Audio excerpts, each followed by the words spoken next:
할렐루야. 오늘도 큰 은혜 받으시길 축복합니다. 예. 성도 여러분, 혹시 이 자리에 계신 분은 거의 몇몇 분 빼고는 다 결혼을 하셨죠? 아는 척하고 계세요. 다 하셨잖아요. 자, 우리 결혼하신 분들 혹시 매년 결혼 기념일이 되면 어떻게 보내세요? 잘. 저도 뭐 얼마 안 있으면 이제 돌아오는데요. 대부분 들어보면 뭐 선물을 받았다, 줬다 뭐 이런 얘기를 많이 하시더라고요. 또 혹은 받지 못해서 서운했다 뭐 이러잖아요. 여보 오늘 무슨 날인지 알아? 그럼 무섭죠 이제. 무슨 날이지? 무슨 날이지 막 몇 개 없긴 하지만 뭐 생일인가? 막 이렇게 하죠. 선물 말고 혹시 다른 방법으로 결혼 기념일 보내시는 분이 계신가요? 예? 다 이제 선물 뭐 주거나 못 받거나 한데 혹시 좋은 정보가 있으면 개인톡으로 좀 부탁드립니다. 저도 고민돼요 이거. 매년. 예. 여러분 결혼 기념일이 언제부터 시작된지 혹시 아세요? 예? 잘 모르죠. 그냥 뭐 지내고 있는 거죠. 제가 찾아보니까 19세기 서구 기독교에서 결혼을 기념해서 예배를 드리는 게 시작이 됐대요. 하나님께 감사의 예배 드리는 것으로 결혼 기념일이 시작됐다고 합니다. 그러니까 부부끼리 선물을 주고받는 날이 아니고요. 하나님 우리 부부가 이렇게 남자와 여자가 한 몸이 되게 하시고 지금까지 쭉 이렇게 잘 살게 하신 거 감사합니다 라고 했던 것이 결혼 기념일이었습니다. 근데 하나님은 쏙 빠지고 서운한 마음, 뭐 선물 안 주면 서운하고 선물을 뭐 줘야 될까 고민하는 날이 돼버렸죠. 기쁜 날인데 좀 의미가 퇴색된 것 같습니다. 결혼 기념일의 진정한 의미는 하나님께 감사를 드리는 것에 시작되었다는 것입니다. 이제 우리 성도님들도 결혼 기념일을 괜히 선물 때문에 다투지 마시고요. 부부가 함께 하나님께 감사하는 날로 드리시기를 원합니다. 누가 선물 줘요? 뭐 같이 결혼했는데 뭐 혼자만 한 것도 아니잖아요. 그리고 그래도 뭔가 그래도 결혼 기념일인데 해야겠다 싶으면 감사 헌금이나 우리 마르다 봉사도 있습니다. 뭐 그런 걸로 하시면 될 것 같습니다. 남자가 그의 아내와 합하여 한 몸을 이룬 결혼 기념일처럼 오늘 말씀에서도 예수님께서 제자들과 함께 또 우리 성도들이라면 대대로 기억해야 할 한 기념일을 제정해 주십니다. 때는 무교절의 첫날입니다. 17절에 보면 무교절의 첫날에 제자들이 예수께 나와서 이르되 유월절 음식 잡수실 것을 우리가 어디서 준비하기를 원하시나이까. 이 뭐 무교절 얘기했다가 갑자기 유월절 얘기했다가 하면 복잡하죠. 전에도 한번 말씀드린 적이 있는데요. 니산월 15일이 되면 7일 동안 무교절로 지킵니다. 7일 동안 무교절을 지키는데요. 니산월 15일 하루 전날인 14일 저녁 6시부터 유월절을 지켜요. 그러니까 유월절을 하고 연결돼서 무교절이 되는 거죠. 그러니까 하나의 어떤 명절로 봤어요. 그냥 유월절이나 무교절 뭐 이렇게 섞어서 막 얘기하는 거죠. 뭐 유월절이라고 해도 무교절이라 해도 같은 그것들을 바라보는 것입니다. 또한 두 명절의 전날인 13일은 이제 준비일로 모든 집안의 누룩을 제거하고 이제 유월절을 맞이할 무교절을 맞이할 준비를 해나가는 날입니다. 그렇게 오늘 본문에 말씀하시는 무교절 첫날인 니산월을 그러니까 이 무교절의 첫날이라고 말하는 이것을 니산월 13일로 그러니까 유월절이 시작하기 전날이죠. 그것으로 볼 수 있습니다. 예수님께서는 유월절 전날 일명 우리가 알고 있는 최후의 만찬을 준비하십니다. 이제 만찬이 끝나고 유월절이 되면 예수님께서는 유월절의 어린 양처럼 십자가에 죽임을 당하십니다. 어느 정도 신앙생활을 하신 성도님들은 이제 유월절에 대해서 너무나 많이 들어서 잘 아실 겁니다. 잘 알고 계시죠? 조금 모른 척하고 계셔서 뭐 제가 또 설명을 드려도 다 아는 거지만 그래도 한번 또 보면은 뭐 한자죠. 너물유, 너물 월자죠. 그래서 넘어가는 날이다. 유월절. 영어로 패스오버 마찬가지로 지나가고 넘어가는 거죠. 헬라어로는 파스카, 히브리어는 페사흐인데요. 마찬가지로 다 지나가다, 넘어가다라는 뜻을 동일하게 쓰고 있습니다. 하나님께서 애굽에서 종살이하던 이스라엘 백성을 구원하시어 하나님의 백성을 삼기 위해서 애굽에 총 몇 가지 재앙을 내리셨죠? 10가지 재앙을 내리셨죠. 그 마지막 10번째 재앙에서 이 유월절이 유래합니다. 하나님께서 하나 애굽의 우상들을 다 무너뜨리시는 재앙을 내리신 거예요. 애굽의 우상들을 하나씩 다 격파해 나가십니다. 구약에서 곡물의 첫 소산, 가축의 첫 새끼, 또 가족 중에 첫째 아들을 하나님께 드린다라는 것은 그것을 뺀 나머지 전부를 다 하나님의 것입니다라고 고백하는 것이죠. 그래서 이 10번째 장자의 죽음은 결국 모든 애굽의 모든 이들의 죽음을 하나님이 말씀하시는 것입니다. 어떤 상징성이 있는 거죠. 애굽에서 다산의 신인 오시리스, 생명의 신인 이시스, 그리고 바로의 장자는 청년의 육체를 입은 호르스라고 그들이 말하는데요. 이 모든 게 다 무력화된 거예요. 하나님이 10번째 재앙을 통해서 그들이 섬기는 우상을 다 무너뜨렸습니다. 아무것도 못해요. 그들이 말하는 그 강력한 신들, 막 신하들, 그 내용들, 뭐 섬기는 신관들 뭐 아무것도 못하고 속수무책으로 당합니다. 하나님께서 10번째 재앙을 통해서 모든 생명을 걷어가는 그 능력을 가지신 유일한 분, 그 생명의 주인이심을 보여주신 것이죠. 그들이 섬기는 신이 이에 아무런 힘을 발휘하지 못하고 아무런 능력이 없음을 철저히 이집트 사람도 깨닫지만 그 문화 속에 젖어 살던 이스라엘 사람들도 깨닫게 되는 거죠. 하나님 짱이구나 이거잖아요. 다 상대될 게 없구나. 그들을 두려워할 필요가 없구나라고 생각하게 되는 것입니다. 이와 같이 집집마다 죽음이 임하는 그때예요. 하나님께서 하나님의 백성을 준비를 시키십니다.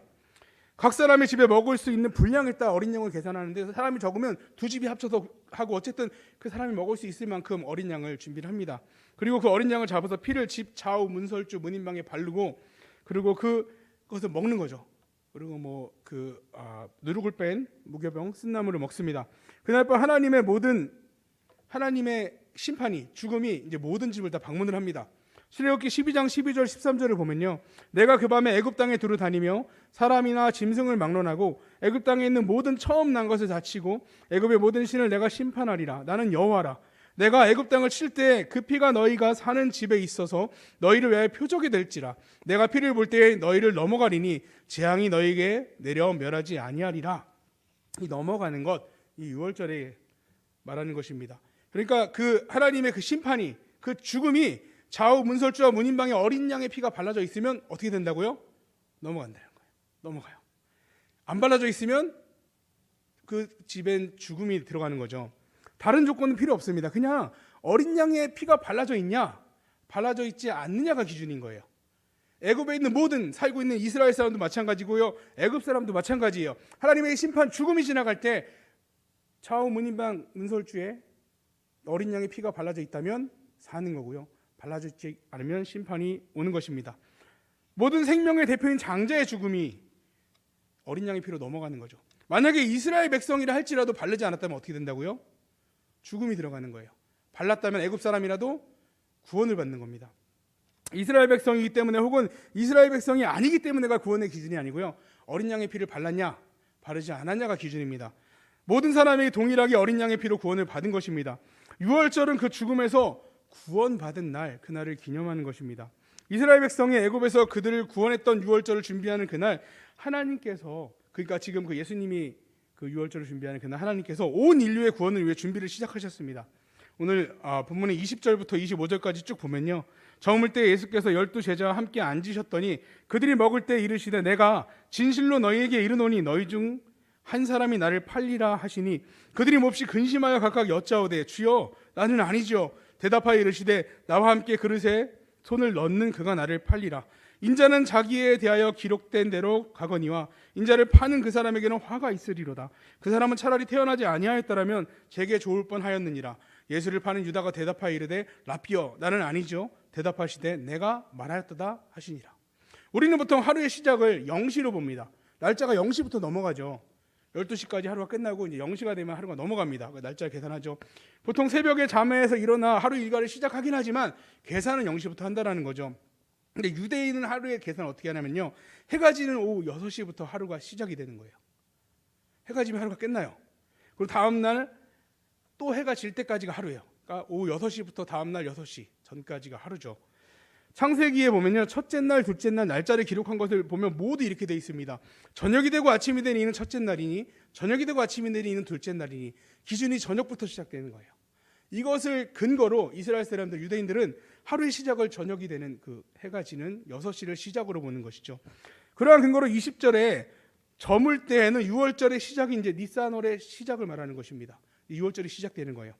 마치 흠없는 어린 양을 잡아 유월절을 준비하는 것처럼 온 인류의 구원을 위해 흠없는 어린 양 대신 예수님을 잡기 위해서 은밀하게 준비하는 그 가룟 유다의 계략을 속히 진행하라고 얘기를 하시는 겁니다.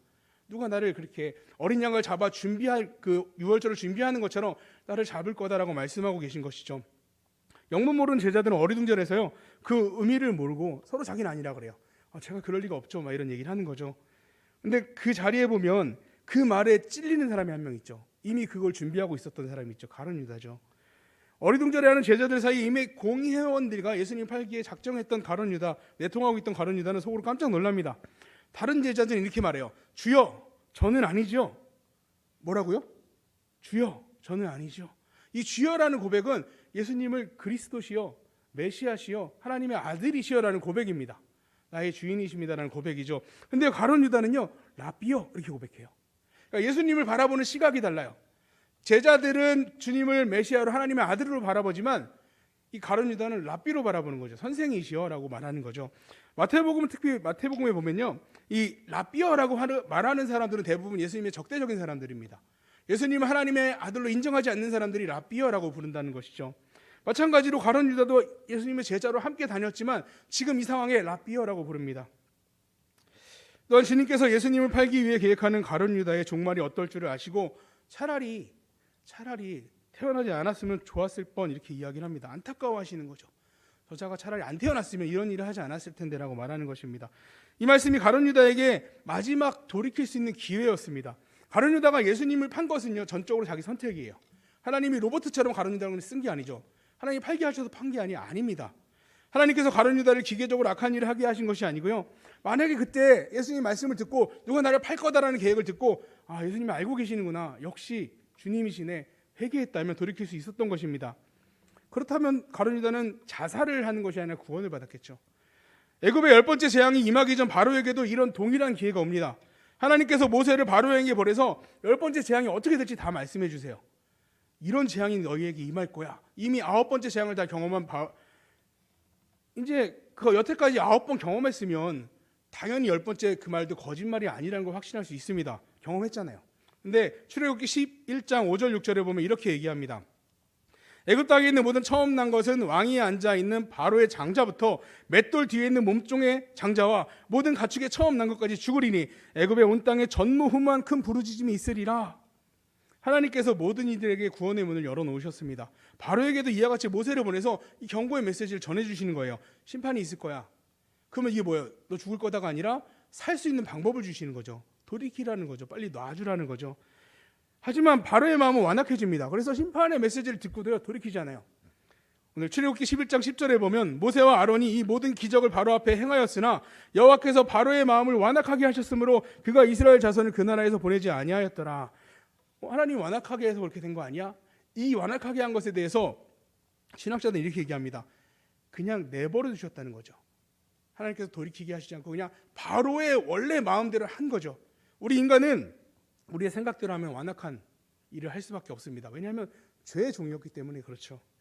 하나님의 심판의 말씀은 바로와 다르게 하나님의 도우심을 구하는 자에게 동일하게 이야기를 합니다. 그리고 그들은 회개해요. 돌이켜요. 그리고 하나님께 무릎을 꿇죠. 그리고 회복의 은혜를 하나님이 베풀어 주십니다. 하지만 바로는 그걸 버려버렸어요. 완악한 마음으로 그런 말을 하든 말든 결국 심판을 맞이하게 됩니다. 우리는 모두 하나님의 심판의 말씀을 들었고요, 회개하고 돌이킨 자들입니다. 믿으십니까? 아멘. 하나님께서 심판의 말씀을 주실 때 돌이키는 것, 심판을 받는 것 둘 다 자기 선택이라는 거예요. 기계처럼 이렇게 하나님이 쓰신 게 아니고 가룟 유다도요, 바로도요, 자기가 선택해서 그 죄악된 길을 갔다라는 것입니다. 우리도 마찬가지로 이런 선택의 순간에 항상 놓입니다. 어떤 걸 선택하셔야 되죠? 빨리 돌이켜야죠. 지혜로운 사람은 아예 가지 말아야죠.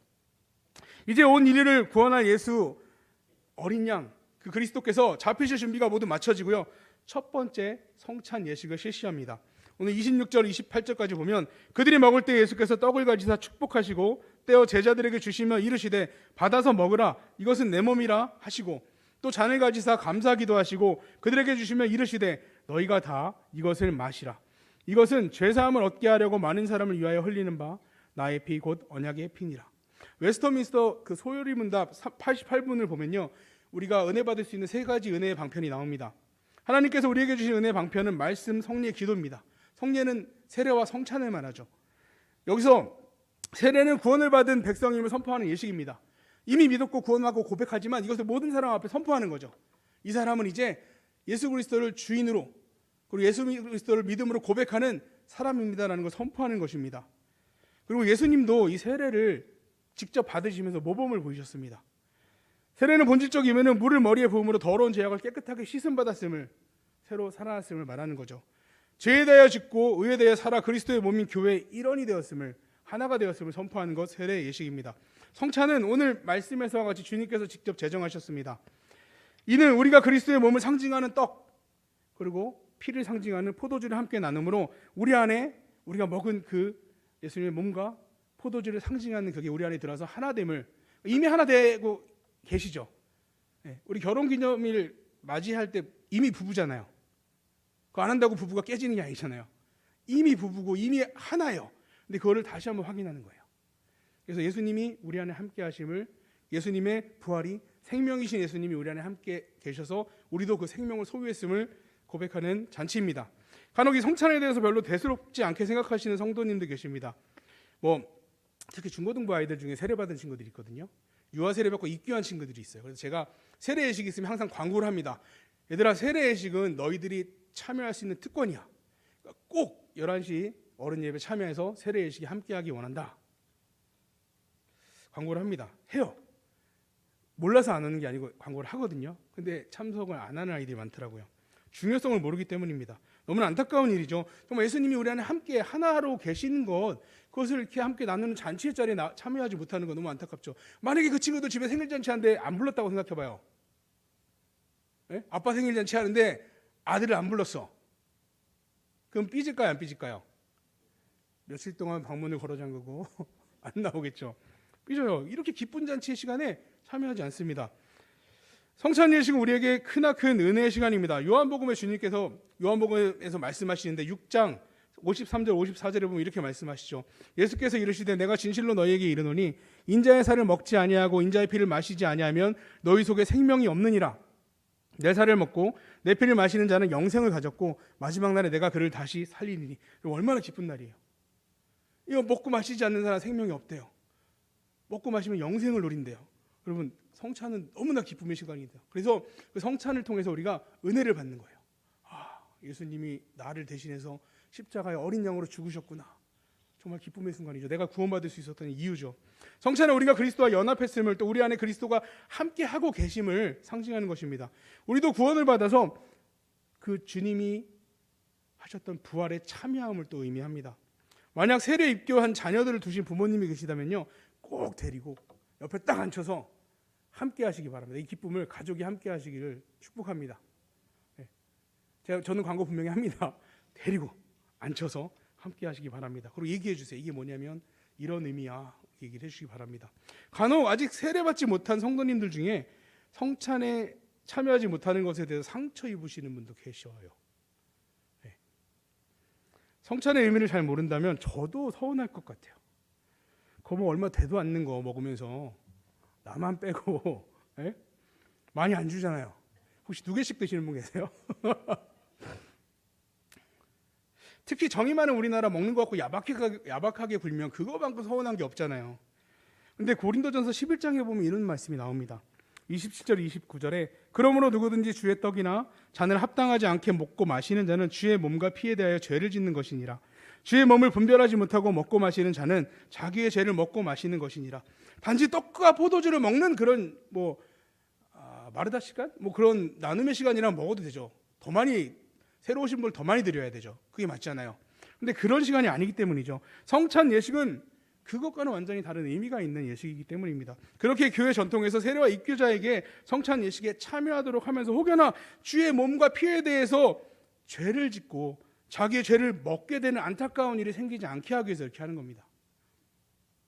그렇게 우리는 때가 되면 세례를 미루지 말고 사모하여 받아야 합니다.